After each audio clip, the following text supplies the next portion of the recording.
Juízes, capítulo de número 16, versículos 28. Vocês acharam aí?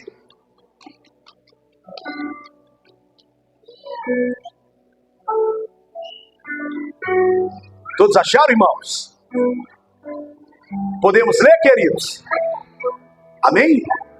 O texto vai dizer assim, versículo 28, capítulo 16 em diante, vai dizer assim: Então Sansão clamou ao Senhor e disse: Senhor Deus, peço-te que lembre-te de mim e fortaleça-me agora, só mais esta vez, ó Deus, para que de uma vez somente eu me vingue dos filisteus pelos meus olhos.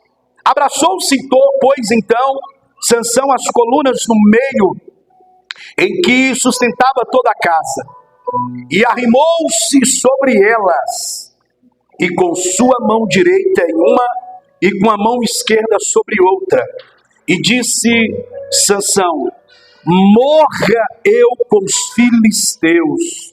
E inclinou-se com força, e a casa caiu sobre os príncipes e sobre todo o povo que havia ali. Foram mais mortos que matou Sansão em sua morte do que nos dias que mataram em sua vida.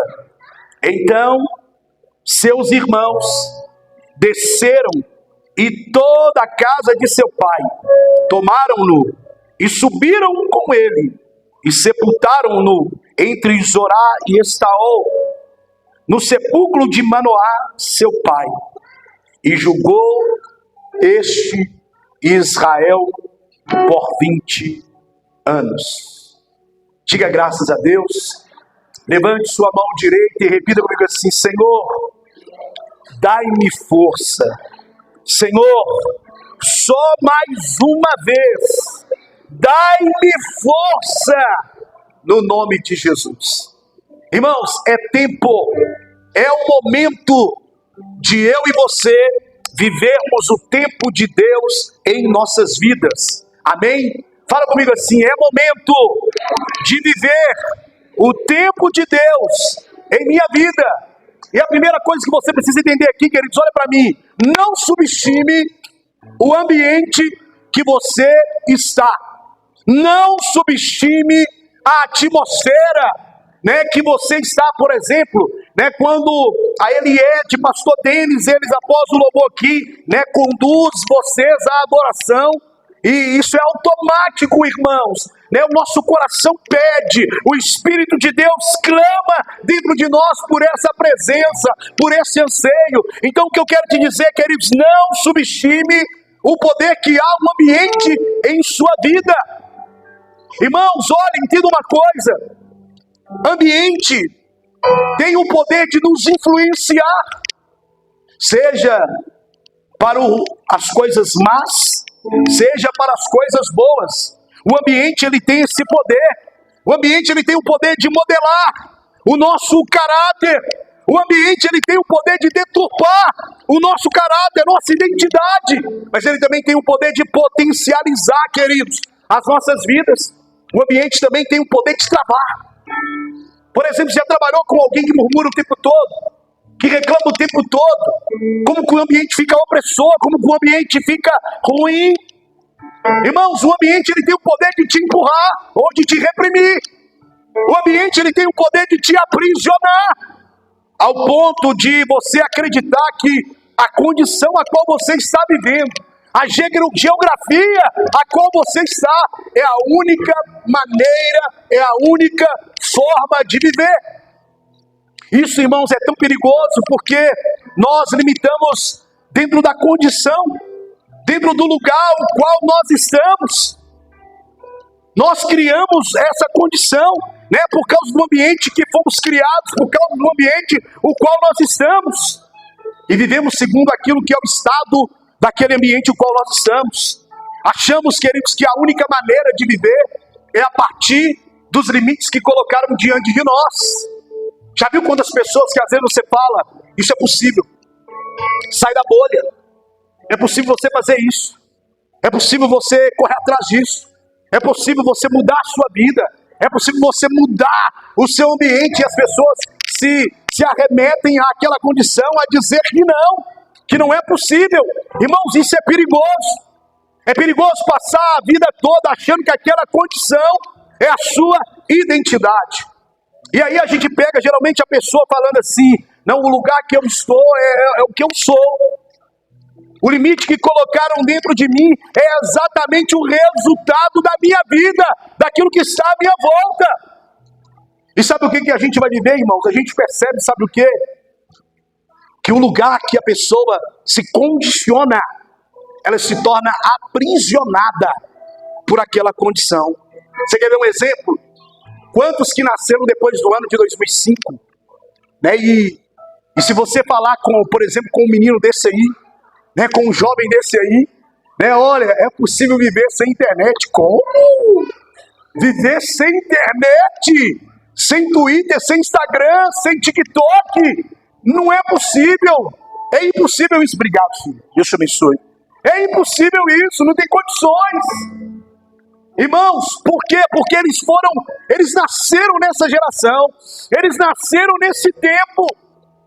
E então, o problema de nascer, queridos, em uma condição, é achar que essa condição é a minha e a sua identidade. É achar que só é possível viver dentro daquela condição. Eu quero declarar sobre sua vida na autoridade do nome do Senhor Jesus: você não é a condição que você está vivendo. A condição que você está vivendo não é a sua identidade.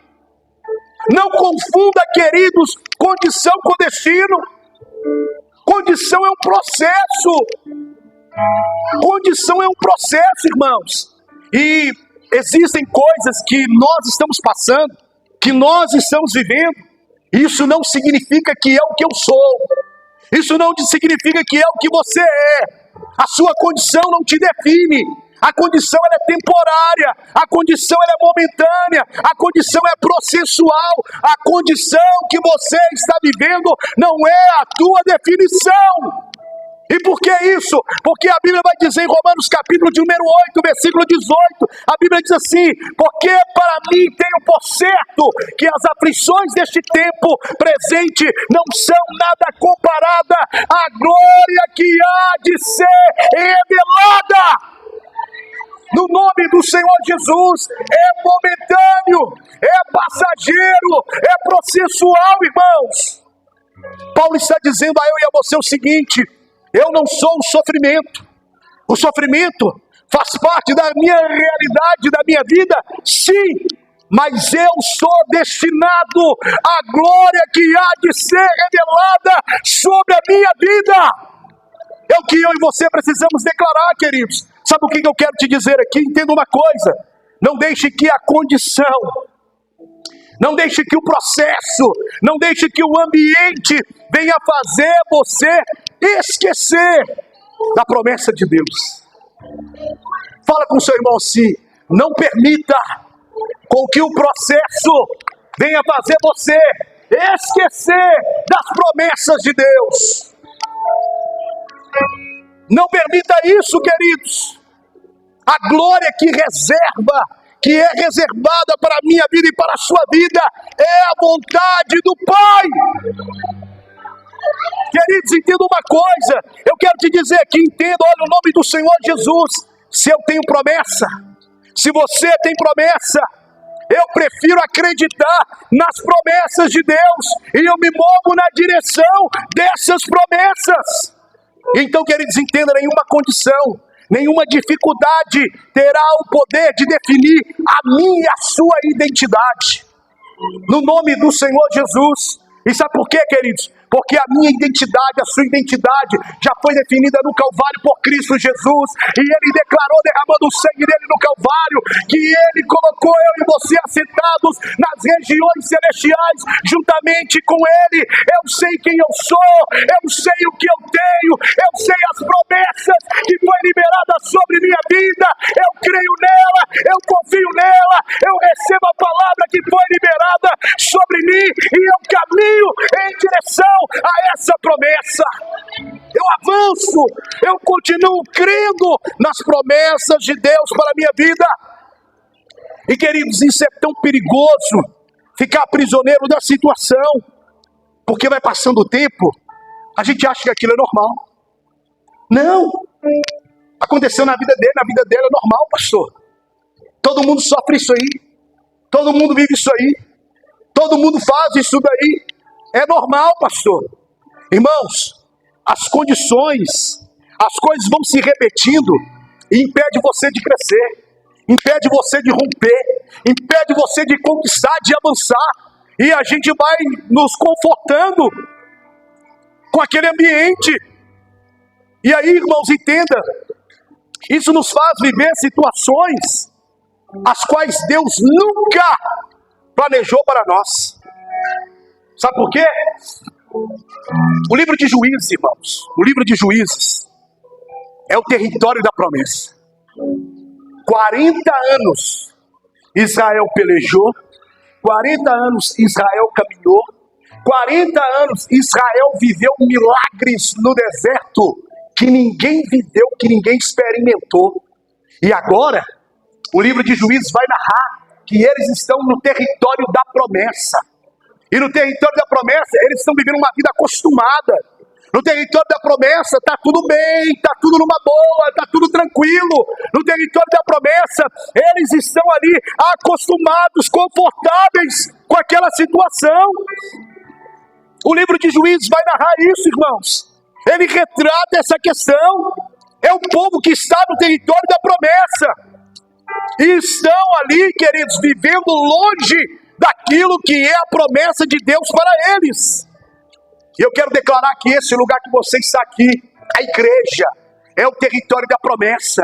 Mas todas as promessas que Deus liberou sobre sua vida, Deus vai cumprir, porque Ele é fiel para terminar a obra que Ele completou. A obra que Ele começou em sua vida, Ele é fiel para concluir isso. No nome do Senhor Jesus, queridos. Entenda isso hoje, olha, no nome do Senhor Jesus, você vive no território da promessa, mas você vai viver as promessas de Deus. Olha que coisa perigosa que o povo está vivendo, irmãos. Eles estão vivendo ali algo que alguém batalhou, algo que alguém orou, algo que alguém pagou o preço, algo que alguém lutou para conquistar aquele lugar. E agora, sabe o que eles estão vivendo? Eles estão estagnados. Eles estão parados, paralisados diante da promessa. Estão no território da promessa e não vivem mais as promessas de Deus. Sabe o que é isso, queridos? Entenda uma coisa. Olha, quando você alcança algo em sua vida e você agora estagna, você não acredita mais que Deus pode fazer, você não acredita mais que Deus pode libertar, você não acredita mais em dízimo, em oferta, você não acredita mais em uma vida de santidade, você não acredita mais que Deus pode abrir portas, que Deus pode operar milagres, porque você estagnou diante das promessas. Isso é tão perigoso, irmãos, que nós passamos a viver as promessas passadas. Não, porque no passado Deus fez isso na minha vida, porque no passado Deus operou e fez isso e aquilo outro na minha vida, e nós começamos a viver que você já viveu tudo. Deus tem muito mais para você. Querido, Josué, ele é o maior general de brigada que a Bíblia vai narrar, que a Bíblia vai mostrar como estrategista de guerra, general absoluto. Porém, entenda uma coisa, irmãos, quando você declara em Josué capítulo 24, eu e minha casa serviremos ao Senhor, ali tem uma história, ali há um contexto. Josué, ele para, ele estagna, ele não conquista tudo que ele tinha para conquistar, ele não vive a promessa completa que Deus havia liberado a ele. Vai, porque eu serei contigo, eu vou te abençoar, onde você colocar a planta dos seus pés, eu te darei por herança. Josué, ele para. E quando ele para e ele fala assim: olha, deixa eu dizer para vocês uma coisa. Vocês querem servir os deuses amorreus, os jebuseus, os cananeus, dos heveus, dos filisteus? Vocês podem fazer isso aí, porque eu e minha casa serviremos ao Senhor. Mas, irmãos, ele declara isso, é poético, é lindo, mas ele estagna, ele para. Irmãos, Deus vai quebrar isso na minha vida e na sua vida. Deus está quebrando isso na minha vida e na sua vida, de pararmos no meio do caminho, falta de comprometimento com aquilo que Deus tem para as nossas vidas em conquistar. No nome do Senhor Jesus, você vai conquistar todas as terras que Deus já liberou sobre sua vida. Não é você quem vai ficar com medo de conquistar, é o diabo, o inimigo, que vai bater de retirada daquele lugar lá, da sua casa, do seu trabalho. No nome do Senhor Jesus, queridos, Deus, ele vai te honrar e vai fazer isso. Diga para o seu irmão assim: se você tem compromisso, se você tem compromisso, não pode ter indiferença. Irmãos, e a indiferença aqui é quando a gente acha que está tudo normal, e que o que a gente acha que é normal está nos prejudicando. Quando a gente acha que é normal não orar, quando a gente acha que é normal não jejuar, quando a gente acha que é normal não clamar, não buscar a presença de Deus, isso está nos prejudicando. E, queridos, olha, entenda uma coisa: o livro de Juízes vai narrar essa imaturidade, essa indiferença, essa instabilidade. Uma hora está em cima, outra hora está embaixo. Uma hora está conquistando, outra hora está sendo destruído, oprimido. É o que o povo de Israel vai viver. E o maior inimigo de Israel, sabe quem é, irmãos? Não eram os filisteus, não eram os jebuseus, não eram os amonitas. O maior inimigo de Israel era eles mesmos. Porque eles duvidavam, não acreditavam naquilo que era possível Deus fazer. E por isso eles viviam esses altos e baixos. Queridos, é necessário uma postura, é necessário um comportamento de mudança em nossas vidas. Sabe por quê? Situações não resolvidas vão se transformar em uma potência diante de você e vai te destruir. Enquanto Israel obedece, tem promessa. E quando Israel peca, Israel é oprimida. E quando Israel era oprimido, Deus, através do clamor de alguém, levantava sempre alguém. Sempre levantava uma pessoa. E Israel recebia a vitória. Enquanto aquela pessoa vivia, aquele juiz vivia, Israel triunfava. Israel era fiel. Israel obedecia. Mas quando aquele juiz morria, Israel, irmãos, pecava. Israel desobedecia. Era esse sobe e desce. É como você hoje direcionar a sua vida por um devocional que alguém vai postar. E aí você fica pensando assim: ah, gostei do devocional, hoje eu vou romper. Aí quando você não gosta do devocional porque te confronta, você fica todo murcho, todo triste, toda tristonha. Mas você não sabe o caminho de buscar a presença de Deus, fica vivendo muitas vezes nessa bengala espiritual. Queridos, entendam uma coisa: o problema aqui que Israel vai viver, queridos, é que diante dessa situação de altos e baixos, Israel vai se enfraquecendo. Israel vai se enfraquecendo. E agora, a Bíblia vai dizer, no capítulo 13 de Juízes, que se passaram 40 anos. 40 anos. Uma geração. Um ciclo. Nós vemos isso na vida de Moisés 3 vezes. Ciclo de 40 anos. É uma geração, irmãos. É uma geração que cria, é uma geração que é gerada, que vive e que nasce debaixo da opressão do inimigo, achando que tudo era comum, achando que viver sem oração, sem buscar a presença de Deus, viver debaixo da opressão, era o normal, era o ordinário para eles.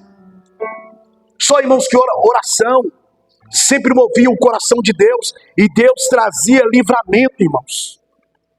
Mas nessa ocasião aqui, ninguém orou. 40 anos. Ninguém buscou Deus.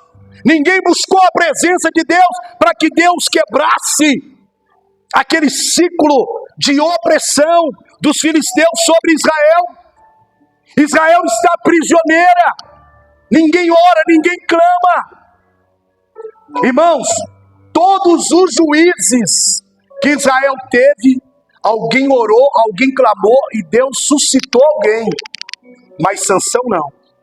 Deus tem que descer, visitar a esposa de Manoá e falar com ela que dela, de um ventre estéril, iria nascer alguém que iria começar um livramento, libertação sobre Israel.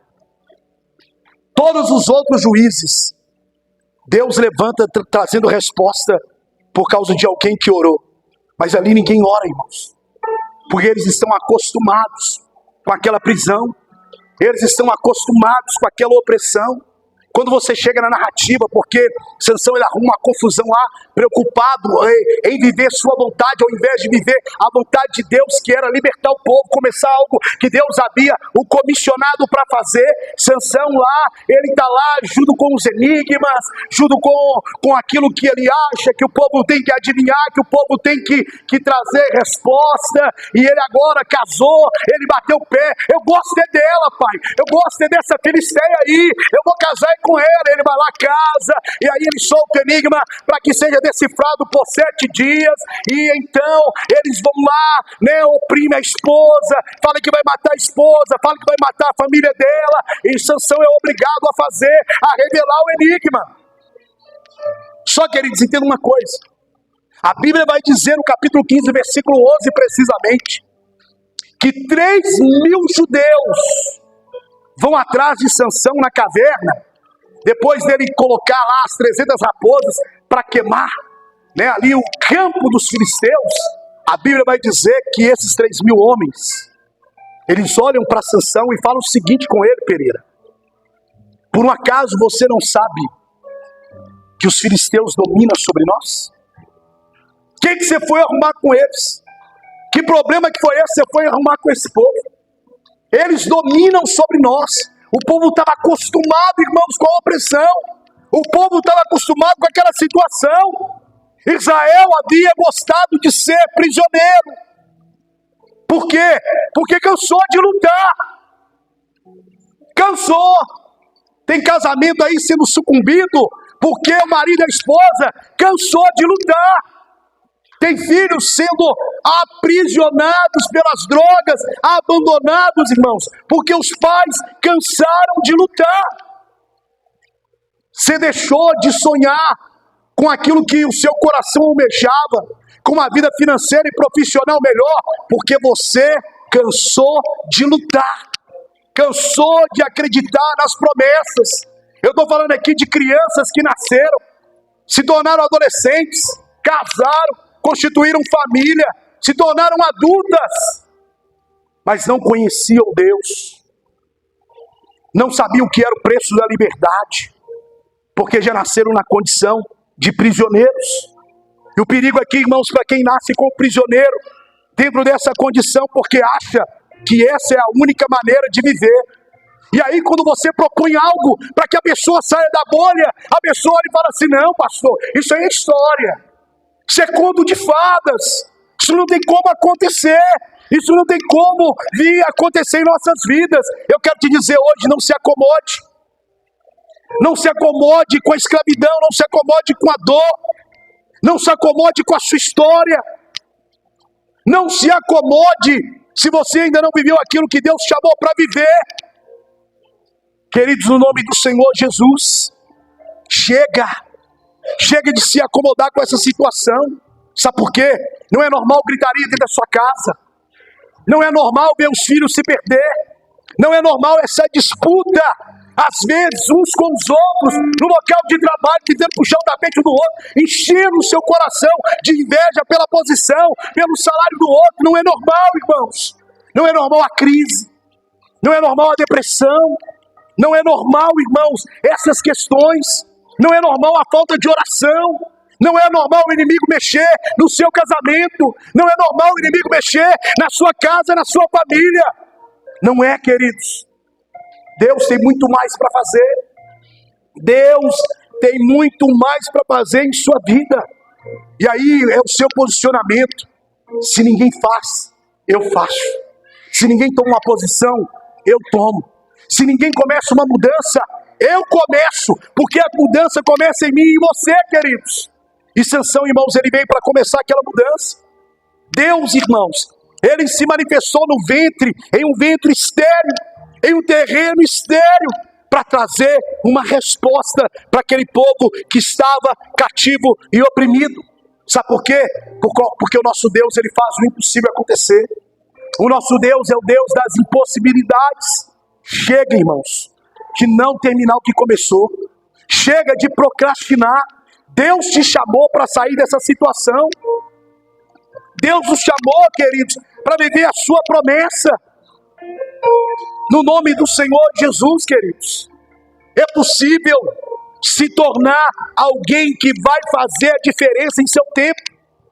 E eu quero te dizer uma coisa, não existe promessas atrasadas. É o homem quem atrasa. Sansão nasceu, irmãos, para começar uma libertação. Sansão, irmãos, ele bagunça tudo, bagunça toda a sua vida. Nasceu para trazer libertação, ele bagunça tudo, bagunça nas suas atitudes, em suas ações. Ele precisava romper, ele precisava sair dos limites que ele vivia, mas ele não faz. Sansão, irmãos, nos dias de Sansão, ninguém ora. Nos dias de Sansão, ninguém luta. Sabe por quê? Porque Sansão era o melhor deles. Entenda comigo, Sansão não tinha 20 anos. Quando fala de Sansão, irmãos, não pense que Sansão era um homem atlético, forte, né? Mais forte que o pastor Jacques, robusto, né? Fisiculturista. Não, não era. Não era. Lê o texto do Maneiro do Tiba e você vai descobrir isso. Por várias vezes, o texto que lemos, Dalila vai falar com ele assim: de onde vem tua força? Então é porque ele não era forte. A Bíblia fala que o Espírito de Deus vinha sobre ele. E o Espírito de Deus se apoderava dele, da sua pessoa. E ele ficava então forte. Mas ele bagunça tudo, irmãos. Sansão bagunça tudo. Ele bagunça tudo. Ele não era jovem. Ele governa Israel por 20 anos como juiz. Ele não era um jovenzinho, não. E ele faz uma bagunça, irmãos. Ninguém ora, ninguém luta. Você quer ver uma coisa? Todo juiz de Israel tinha um exército. No tempo de Sansão não tinha exército. Ele era o exército. Ele era o exército. E queridos, entenda uma coisa. Difícil quando você luta sozinho. Ele lutava sozinho. Difícil quando você traz tudo sobre os seus ombros. Ele trazia tudo sobre os seus ombros. Mas a força de Sansão não era física, não era natural, era sobrenatural.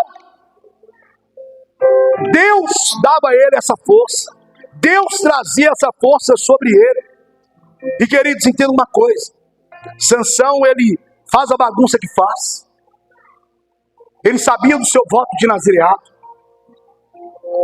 A Bíblia vai dizer que quando a sua esposa pergunta para ele sobre o enigma, ele fala com ela assim: eu não falei nem para os meus pais, porque os pais sabiam do seu voto de nazireado. Não passar navalha sobre a cabeça, não tomar bebida forte, não tocar em nada que fosse morto. Em Números capítulo 6, quando você vai estudar sobre o nazireu de Deus, irmãos, lá fala que Sansão, depois de ter feito tudo o que fez errado, ele poderia começar novamente com Deus. Sabe o que ele deveria ter feito? Raspar a cabeça, ir no sacerdote e confessar, e começar o seu nazireado todo de novo. Mas ele não faz. Mas Deus faz isso. Deus vai fazer isso, irmãos. Entenda uma coisa: a força que Deus dá a eu e a você, porque na nossa fraqueza o poder de Deus se aperfeiçoa, é para que possamos viver a agenda de Deus aqui na terra. Não é a sua agenda, não é a sua vontade, não é o seu querer. Sansão bagunça tudo, irmãos. Ele usa a sua força para os seus desejos. Ele fica ali preocupado com os seus desejos, com os seus casamentos, desarrumando tudo aquilo que Deus tinha para que ele pudesse viver. Ele lidera Israel durante 20 anos. E irmãos, entenda uma coisa: Sansão, ele era poderoso, mas ele era imaturo. E o maior problema aqui de ser poderoso e imaturo é que você vai viver mais tempo de imaturidade em sua vida. E é o que esse homem vive. É o que ele vai viver, queridos. Ele ainda é aquele homem mimado. Ele ainda é aquele homem sozinho. E às vezes, queridos, entenda uma coisa. A condição que Deus vai fazer você viver a vontade dele na sua vida. Porque a Bíblia diz que todas as coisas contribuem para o bem daqueles que amam a Deus, segundo o seu propósito. Essa é a vontade de Deus, irmãos. E ele então vai viver isso. Só, queridos, que agora, diante de todo o quadro que Sansão, ele vive, irmãos. Sansão, ele vai brincar com o seu chamado. Ele vai brincar com a sua história. Ele vai brincar com o seu legado. Ele vai brincar com a unção que havia sobre a vida dele. E aí ele começa a brincar com Dalila. Primeiro ele vai lá dentro com a prostituta. Depois vai lá e fica enamorado por Dalila. Né? E ele então vai lá e começa a brincar com o seu chamado. A Bíblia vai dizer que raspam sua cabeça. Vazam os olhos de Sansão, irmãos. Arrancam os olhos de Sansão. E pasme aqui, é o primeiro momento que de fato Sansão, ele tem visão das coisas que estão à sua volta. Versículo 20, a Bíblia vai dizer que Sansão então, ele está ali, ele se levanta para ir contra os filisteus. Mas então ele descobre, a Bíblia vai dizer que ele ainda não sabia que o Espírito de Deus já havia se retirado dele. E sabe o que o opressor faz? O opressor vem e tira a força de Sansão. O opressor, ele vem e tira a visão de Sansão. O opressor vem e amarra as mãos de Sansão com correntes de bronze. O opressor vem e coloca Sansão em uma prisão para ele trabalhar no moinho. Tira de Sansão a liberdade, irmãos, e torna Sansão um escravo, colocando ele ali naquele moinho para que ele pudesse trabalhar. Mas aqui entenda uma coisa, irmãos. Enquanto Sansão, ele trabalhava naquele moinho, Deus ia moendo ele por dentro. Enquanto Sansão ia trabalhando naquele moinho, Deus ia moendo ele por dentro. Sabe o que eu quero te dizer? Deixa Deus te moer hoje. Deixa Deus, querido, mostrar para você a direção que você precisa tomar em sua vida hoje. Queridos, olha no nome do Senhor Jesus. A Bíblia vai dizer que o cabelo de Sansão, enquanto ele estava ali moendo, ali trabalhando moendo no moinho, Deus moendo ele por dentro, a Bíblia vai dizer que o cabelo de Sansão volta a crescer. E aí eu te pergunto, uai, se a força, parte da força de Sansão vinha do seu cabelo, por que então os filisteus não foram lá e rasparam novamente o cabelo de Sansão? Sabe por quê? Porque os pagãos, eles acreditam o seguinte: uma vez errou, uma vez pecou, acabou. Porque eles não conhecem o Deus de Israel. Eles não conhecem o meu Deus, o teu Deus, o Deus de recomeço. Um Deus que faz nova todas as coisas. Um Deus que quer reescrever minha história e sua história. Os pagãos, eles não conhecem isso, eles não entendem isso. Errou uma vez, acabou. Mas o nosso Deus, irmãos, é um Deus de recomeço, porque a Bíblia vai dizer, onde abundou o pecado, superabundou a graça de Deus. Superabundou a graça de Deus. Deixa Deus te moer hoje. Permita com que Ele te use novamente em suas mãos. A Bíblia vai dizer em Isaías 43, versículo 18 e 19, irmãos: não vos lembreis das coisas passadas, e nem considereis as antigas. Eis que faço nova todas as coisas. E João, irmãos, ele vai narrar o seguinte, capítulo 21. Eis que disse aquele que está sentado em um trono: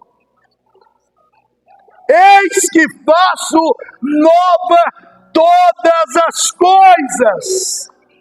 E aí ele diz assim: escreve essas palavras, porque são fiéis e verdadeiras. O nosso Deus é um Deus que faz nova todas as coisas. O nosso Deus é um Deus de recomeço, irmãos. Aonde o inimigo colocou um ponto final, Deus, ele vem e coloca uma vírgula e ele continua escrevendo sua história. Deus continua dizendo que não acabou. Deus continua dizendo que vai te usar. Deus continua dizendo que vai libertar tua casa. Deus continua dizendo que vai libertar tua família. Deus continua dizendo que ele fará outra vez, no nome do Senhor Jesus.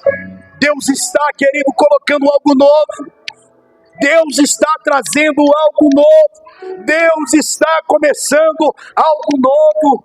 No lugar da vergonha tereis dupla honra. O cabelo de Sansão começa a crescer. E é o tempo de Deus, irmãos. Aqueles que eram oprimidos, agora vão viver a libertação. E eu gostaria de convidar você a ficar de pé no seu lugar. No nome do Senhor Jesus. Com os olhos fechados, me ouça. A Bíblia vai dizer que ele é chamado pelos príncipes em um dia de grande